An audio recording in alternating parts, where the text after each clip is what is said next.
Hello आजा, 100 वर्ष आयुष्य आहे तुला. कर मामा एक मिनिट थांबा, मला मी बोलतो जरा. नमस्कार फौजी. घरी कसं काय? लग्नाचं बोलणं करायला आलो होतो आता. सगळी तयारी होत आली, तारीख काढायची राहिली फक्त. आणि एकदा का लग्न झालं की मी आणि शीतल येऊ की तिकडे.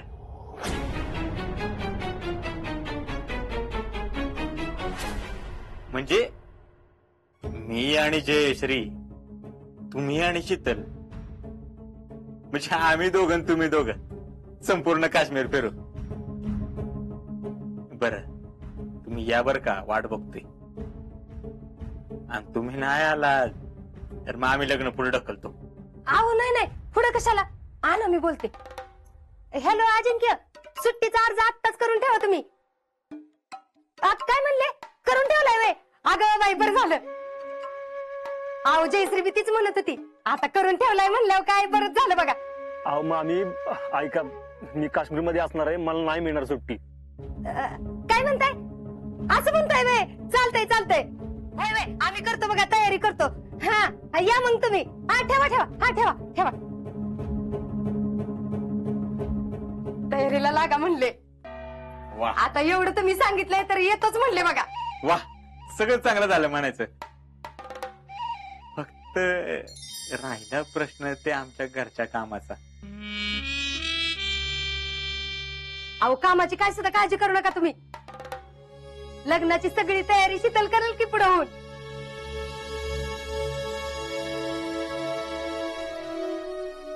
म्हणजे आता ती मिळलीच नाही का तुमची?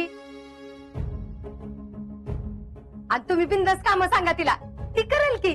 काय ग शीतल, करशील ना?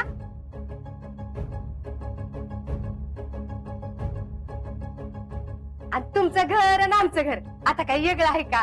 तशी जयश्रीची आणि शीतलची चॉईस सेम टू सेम आहे नाही का?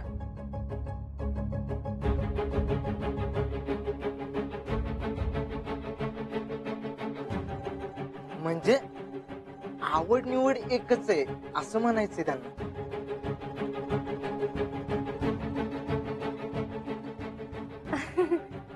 हा धैर्यवान. बाकी ज्यूस चांगला होता बरं का, व्हेरी स्वीट. आता काय सगळे कन्फ्युजन पण मिटले आहे का नाही? मिटलंय का नाही जयश्री? परत शब्द फिरवू नका म्हणजे झालं. अहो नाही, एकदा वर्ड गिवन की गिवन.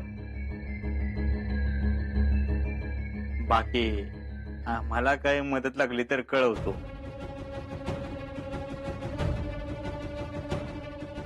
मामींना हाय का आता? मला कशाला, शीतललाच करा की फोन. बर असं म्हणताय, पण आमचा नंबर आहे का तुमच्याकडे? हा नसेलच थांबा, मिस कॉल देतो आम्ही तुम्हाला.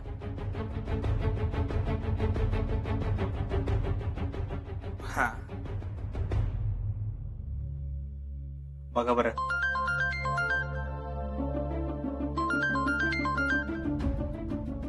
आला का? सेव्ह करा. काय बरं नावानं सेव्ह करणार?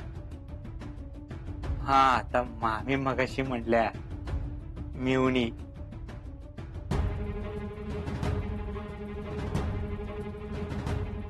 म्हणजे मग आम्ही त्यांचे कोण?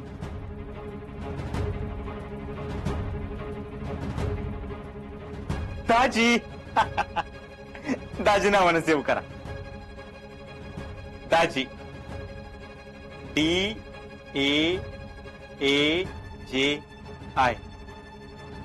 होय दाजीच म्हणून सेव्ह कर.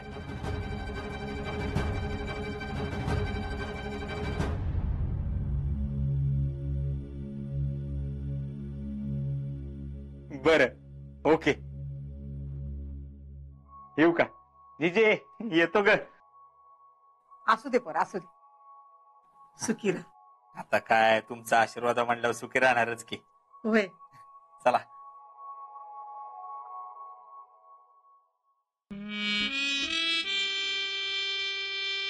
शीतल, तुमची सगळी कामं सांभाळून आमच्याकडे मदतीला या.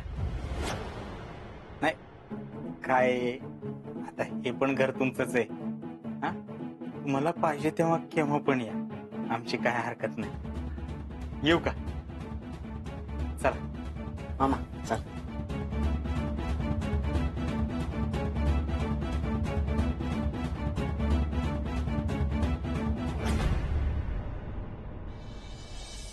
घरला असताना रोज पहाटे पहाटे मला स्वप्न पडायची, लढतानाची, बर्फातनं दुश्मनाचा पाठलाग करतानाची. आणि आता इथं एका पहाटे बसून हे जागा असताना जे स्वप्न बघतोय ना, ते लिहितोय. स्वप्न खरं होतं असं म्हणतात ना, ते हेच असेल. पण स्वप्नात पण बघितलं नाही एवढा बर्फ इथं आहे. नजर जाईल तिकडं पांढरा शुभ्र बर्फ.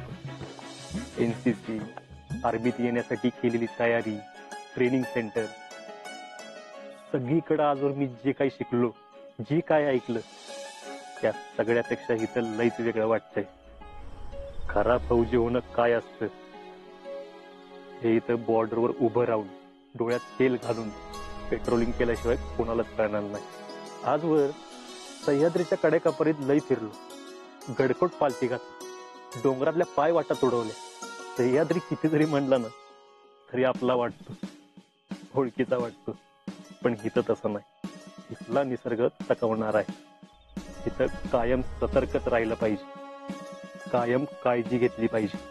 इथं वातावरण एका सेकंदात बदलतं. इथं आधी झुंज आहे ती निसर्गाशी आणि मग दुश्मनाशी. मला वाटतंय की जरी मी माझं स्वप्न जगत असलो ना, तरी आजवर मी जे काही शिकलो, इथवर येण्यासाठी जी काय धडपड केली, त्या सगळ्याचा आता कस लागणार आहे. इथं ड्युटीवर असताना माझं मन मला विचारतं की फौजी, लढाई आता साधी सोपी नाही, अवघड आहे. तुम्ही तयार आहे का?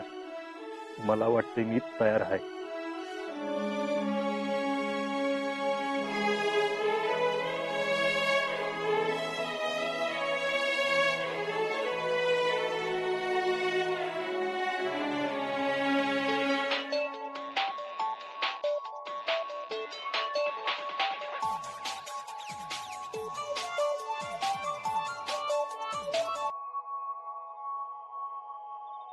शितले, बरं कळतं का तुला?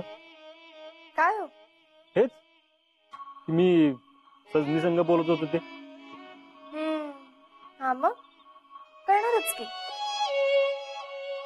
आता ती सवत आहे म्हणल्यावर तिच्यावर जरा जास्तच लक्ष दिलं पाहिजे नाही का? चॅप्टर आहेस की तू? चॅप्टर नाही, मिसेस फौजी आहे मी. मग काय सांगत होता सजनीला? तुला सांगू आता? कशाला सांगितलं की तिला? असं वय? बर, मग मी फोनच करत नाही, तिलाच सांगत जावं ना सगळं. मला कशाला? किती राग आहे नाही का नाकावर, है ना? अगं शितले, काय सांगणार आहे मी अजून? अगं हिथं आल्यावर कसं वाटतंय ना ते लिहित होतो मी. मग कसं वाटतंय? कुठेतरी वेगळ्याच दुनियेत आल्यासारखं वाटतंय. आपण एकतर गोव्याच्या गाड्यावर बर्फ बघितलेला असतोय, नाहीतर डेरीत बर्फाच्या लाद्या. पण इकडं जिकडं नजर जाईल तिकडं बर्फच बर्फ आहे. हो, कसलं भारी असेल ना? भारी वाटतं फक्त फोटोत बघायला. आणि इकडं थंडीनं जीव जातो. तुम्ही का अंगात? अगं म्हणजे भारीच वाटतं. आणि मी घातलंय की अंगात. आणि तू इनलेला स्वेटर आहे की माझ्याकडं? अगं म्हणजे एकदम व्यवस्थित आहे मी, पण इकडं लई थंडी आहे असं म्हणतोय मी. इथं बाहेर बघितलं की असं वाटतं ना की मी कुठेतरी लांब आलोय सगळ्यांपासून, तुझ्यापासून. आणि तुझा आवाज ऐकला ना की असं वाटतं माझ्या शेजारीच बसलीस तू. माझा आवाज जरी नाही आला तरी मी तिथंच आहे, तुमच्या शेजारी, एकदम जवळ. बघ, असं काहीतरी ऐकलं ना की बळ येतं अंगात. आता किती बी थंडी असू दे आणि काय बी असू दे, तुझ्या बोलण्याने एवढी ऊब मिळाली ना मला, अजून काय नको. बर तरी बी काळजी घ्या. आणि ठेवू का आता? जरा आवरायचंय मला. ठेव.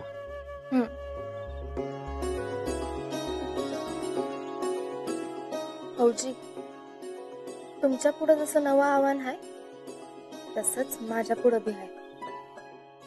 प्रत्येकाला आपली आपली लढाई लढायची असतेच, पण तुमच्याशी बोलले ना की मला बी ताकद मिळते.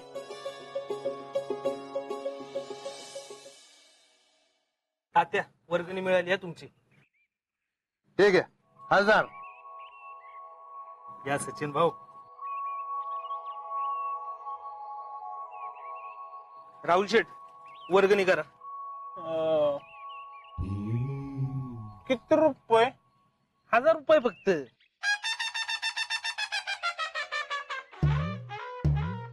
आमच्या बापूंनी दिली ना.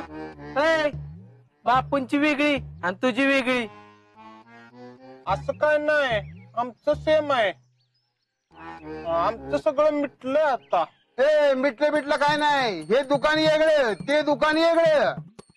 अहो बापू, तुम्ही माझे वडील आहात ना. वडील? तू काय म्हणला होतास? वडील बिडील घरी, इथं आपण एकमेकांची प्रतिस्पर्धी आहे. तुझं दुकान वेगळे, माझं दुकान वेगळे. पावती फाड. देतोय असं चल फाड पावती. देतोय की. मी का देवाच्या वर्गणीला नाही म्हणलोय होय, पण आता नाहीत ना माझ्याजवळ. काय मंडळी, झाली का वर्गणी गोळा करून? अहो हे काय, तीच तयारी चालू आहे सगळी. पोरांनो, जत्रेत सगळं नियोजन झाले. बाकीच्या कार्यक्रमाचं काय? काय चेष्टा लावली गुरुजी, ही काय सांगायची गोष्ट झाली होय. आता आपल्या रीतीप्रमाणे ताज्या जत्रेला पालख्यांच्या बी न होणार. वा वा गोट्या वा. लोक कसलं माहित आहे याला, आम्हाला काय माहितच नव्हतं. कायला का राहुल्या, तू पण चेष्टा लावली. पुढचं तर ऐकून घ्या. म्हणजे आपल्या रीतीप्रमाणे आता ताज्या जत्रेला छबिना आणि पालखी होणार, बरोबर. मग त्यानंतर भैयानी कुस्त्यांची स्पर्धा स्पॉन्सर केलेली, तो कार्यक्रम आता राहिला विषय सांस्कृतिक कार्यक्रमाचा. त्याचं काय करायचं तेवढं बोला तुम्ही. मी काय म्हणतो, आपण सांस्कृतिक कार्यक्रम ठेवूया की पोरांचा. सांस्कृतिक कार्यक्रम कोण बघायला येणार आहे? चक्र्या, अखंड कार्यक्रम मी हँडल करू शकते काय? बस, दुकान नीट चालू. बापू, पर्सनली काय घ्यायचं नाही काय, आधीच सांगून ठेवतोय. अरे हो, काय बापू चाललंय? इथं जत्रच चाललंय, तुमचं काय वेगळं? भाऊ, त्यांच्या नका मध्ये पडू, नाहीतर तुमचं केस जातेली. काय रस्त्यावर मिटिंग लावली आज. हर्षवर्धन देशमुख आज सायकल वरनं. अरे होय, हेल्थ मेंटेनन्स पण गरजेचं आहे का नाही? गरजेचं आहे. बाकी मिटिंग कशी काय? ही जरा वर्गणी गोळा करायचं काम आणि जत्राचं नियोजन, बाकी काय? अहो, कशाला वर्गणी गोळा करताय? नाही, आम्ही कशाला आहे, आम्ही अख्खी जत्रा स्पॉन्सर करतो. अहो तसं नसतंय भैया. देवीच्या उत्सवात प्रत्येकाला काय ना काहीतरी करावं असं वाटतंय. नाही बापू, तुमचं पटलंय मला. आम्ही हा विचारच केला नव्हता. तुम्ही म्हणताय तसं करू आपण. बरं गुरुजी, यंदा पालखीच्या मानाचं काय ठरलंय? आम्ही सगळ्यांनी मिळून असं ठरवलंय की यंदा पालखीचा मान भैयासाहेबांना द्यायचा. होय. अरे मी कसं काय, म्हणजे असं कसं भैया, तुम्ही पण चेष्टा करता राव. तुम्हाला काय म्हणजे, तुमचं कौतुक करावं तेवढं कमीच आहे. म्हणजे गावात कुणाला पण अडचण येऊ दे, पहिल्या मदतीला तुम्ही उभं राहताय. आणि त्यात तर आता त्या जयश्री बरोबर लागण्याचा निर्णय घेतलाय तुम्ही. ही काय साधी गोष्ट आहे, लय मोठी गोष्ट ही. काय रे, पालखीचा मान तुम्हालाच भेटला पाहिजे. मला पण तसंच वाटतंय. आता मीटिंग मध्ये चर्चा करू आणि त्याच्यावर शिक्कामोर्तब करून टाकू. हाव भैया, असं समाजासाठी स्वतःचं जीवन समर्पित करण्याचा विचार करायला फक्त तुम्हालाच जमतं. आता मी काय तुमच्या गावकऱ्यांच्या शब्दाबाहेर नाही. तुम्ही एवढ्याच जबाबदारीने ही जबाबदारी माझ्या अंगावर टाकताय, मी तेवढ्याच जबाबदारीने ही जबाबदारी स्वीकारतो. बर, झाली सगळी तयारी. बाकी काही प्रॉब्लेम नाही ना? अहो सांस्कृतिक कार्यक्रम ठरवायचा आहे. भैया आता आपण माळावर कुस्तीचा फळ ठेवलाय, त्यासाठी एवढ्या लांबनं लांबनं लोक येतात ते. तेव्हा एखादा तमाशाचा मी फळ ठेवला तर हारल्या का देवीची जत्रा लावणी ठेवतो का काय? देवीच्या जत्रेत आजपर्यंतच्या इतिहास आहे की कधी लावणीचा फड उभा राहिला नाही. नाही नाही, करेक्ट तुमचं म्हणणं, मला मान्य पण आहे, मी ऍग्री तुमच्या मताशी. आपण काय करू, पुण्याहून संगीत रजनी नाहीतर देवीच्या गाण्याचा कार्यक्रम आणू.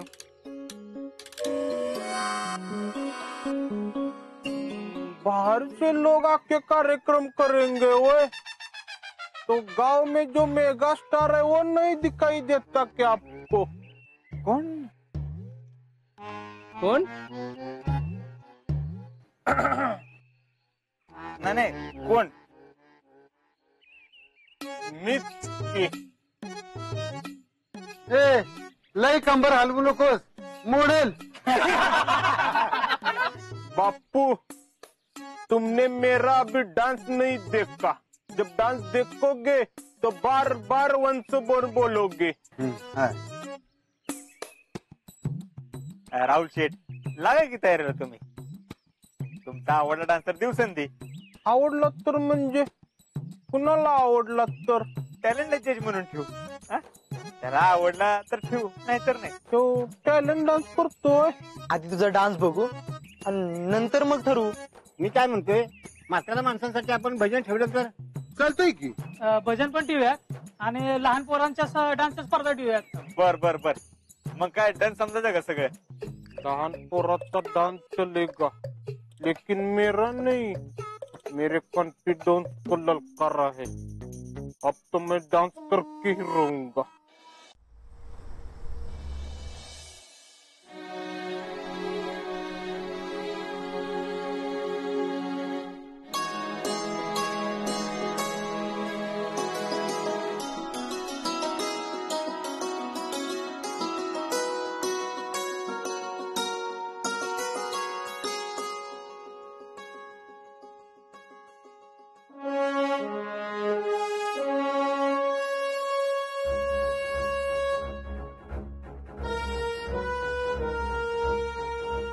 देवा, माझ्या पाठीशी राहा. दुश्मनाशी 2 हात करायचं बळ माझ्यात नक्कीच आहे.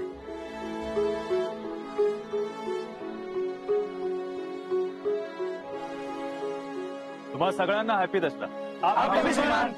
तर आजच्या दिवशी पांडव हे अज्ञातवासातून बाहेर आले होते आणि त्यांनी शमीच्या झाडावर लपवलेली आपली शस्त्रे परत घेऊन कौरवांविरुद्ध युद्ध पुकारले होते.